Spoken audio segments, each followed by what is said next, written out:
What's up, y'all? I'm Lady, and welcome to part 2 of me reading graphic novels throughout the month of January. I'm picking up this video exactly where I left off. I'm enjoying a cup of tea here as I make my way through the first graphic novel of this video, which is Speak. I really am enjoying Speak. It is one of those with a heavy topic, but I'm glad to get into it.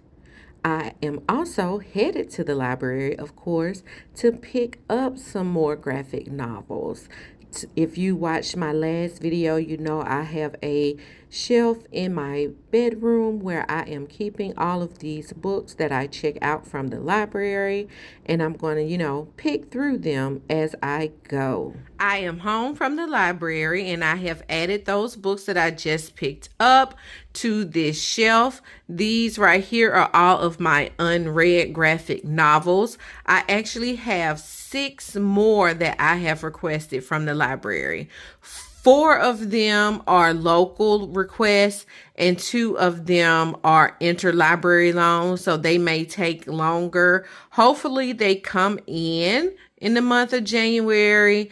But if they don't, I'll just get to them whenever they come in. I have a nice variety here that I am really, really liking. So I am currently reading Brownstone. I am 55 pages into this one. Our main character is a 14-year-old girl. Her mother has to work for the summer and is sending her for 3 months to stay with her dad in this fixer-upper Brownstone here. And her dad speaks Spanish and she doesn't. So that's where we are right now with this one. I finished Speak earlier today, and this is my first 5-star read of 2026. In part 1, I read a few 4-star reads, 3.5 and 3 stars, but I'm going to give Speak 5 stars. Speak is about a girl entering her freshman year of high school, and right before school starts, she attends a party where she is raped.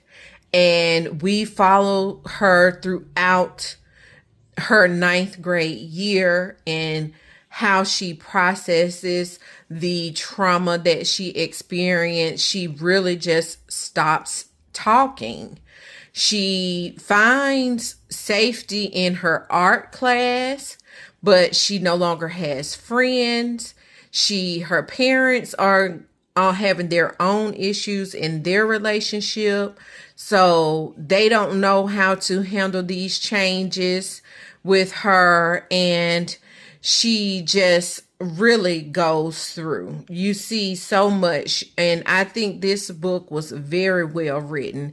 The only complaint I would have is the ending seemed a bit rushed. I mean, we could have had another 10 to 20 pages. Would have been, better, but I am glad it ended the way that it did. In my last video, I talked about Who the F Wants to Know, which is part 3 in a graphic novel series. And I mentioned how it talked about a heavy subject matter, but the main character's humor and sarcasm lightened the story. And I'll say the same thing goes for Speak.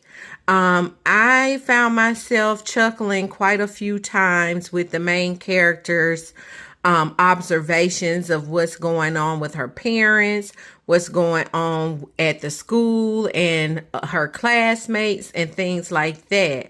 However, with this one, this is a much darker story.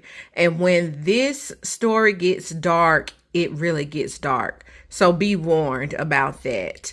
However, I still highly recommend this one. And we're done with Brownstone. This was a cute read. Like I said earlier, we followed this girl the summer that she turns 15, living in this Brownstone with her dad that she's meeting for the first time.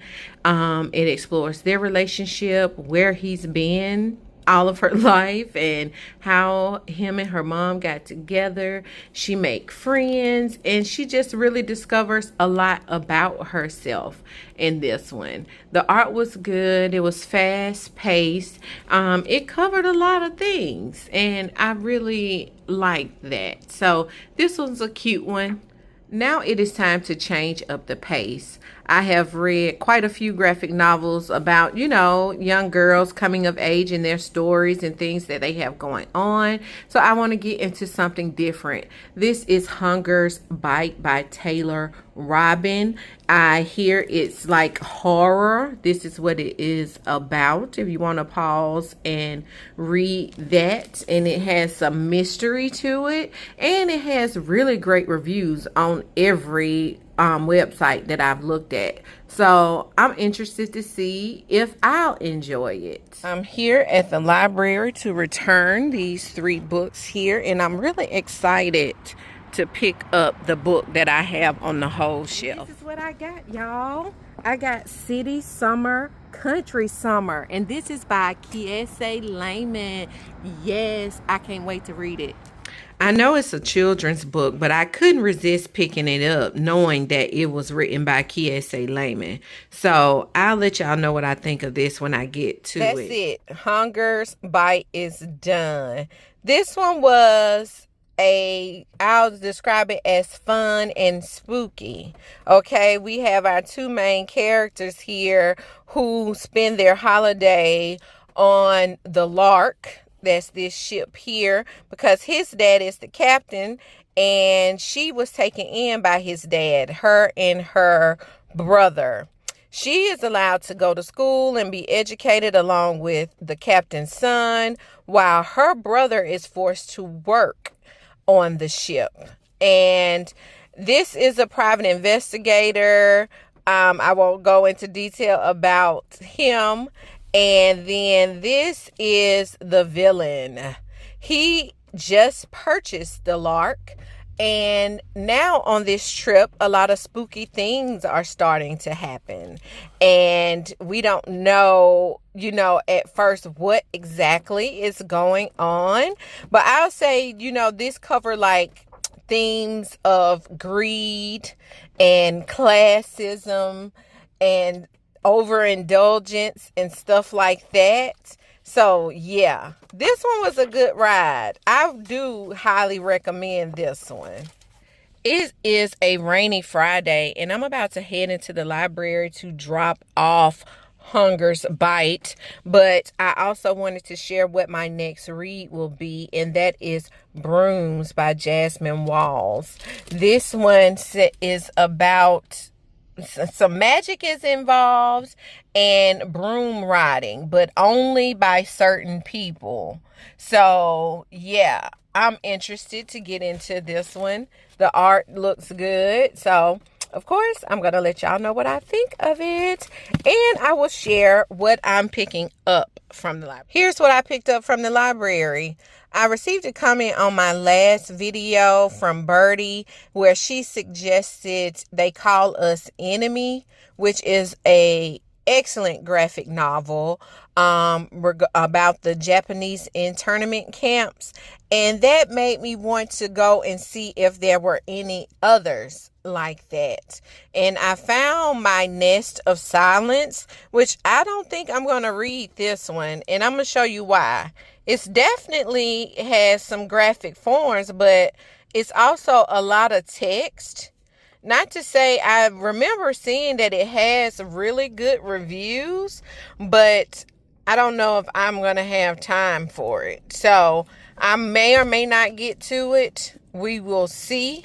And then I have this one here is We Hereby Refuse, Japanese American Resistance to Wartime Incarceration, which, this one as well had pretty good reviews. And, it is in complete graphic form. But yeah, so we'll see. They'll be added to the shelf. And I'll get to them at some point in January. Brooms is done. I really want to give myself a pat on the back because I have been picking out some good graphic novels to get into, and Brooms continues that trend. I enjoyed this one. So, in this one, we have an alternate world. It's 1930s Mississippi, and in this world, there is magic. There is a thing called broom racing, which some people get to compete with at, an Olympics and at a national level. But in this story, we have what? Racism and oppression, where the government tries to limit the use of magic by certain people in the population, if you know what I mean. And so we have a diverse cast of characters here who are trying to better their lives. And so they do underground broom racing, as you can see here in this picture, and they want to win this prize to get money to better themselves, and they come against all kinds of obstacles, as you can imagine. One critique I would say I have about this book is the art. While I like the art, I must say it came off like a bit stiff, and that's the only way I can think to describe it. And I think it's meant to be that way to contribute to, like the time frame and everything like that of the story. So that's just the one small critique that I have. I do recommend this one, and now it's on to the next one. I'm having a hard time deciding on what to read next. I'm thinking about Devour, which is another spooky joint, or something quick like City Summer, Country Summer. I don't know. Then I was thinking Deep Cuts, which is short stories. What should I go with next?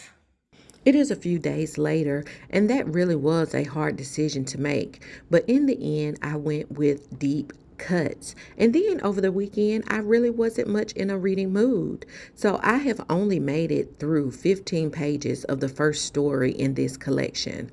But what I have read so far has been pretty intriguing. So I'm going to end this video here. I really wanted these videos to cover my thoughts on at least 6 graphic novels, but that won't be the case. This video covers my thoughts on 4, so stay tuned as I continue to read graphic novels throughout the month of January. And that's it for me and this one. I'll see you in my next one. Bye, y'all.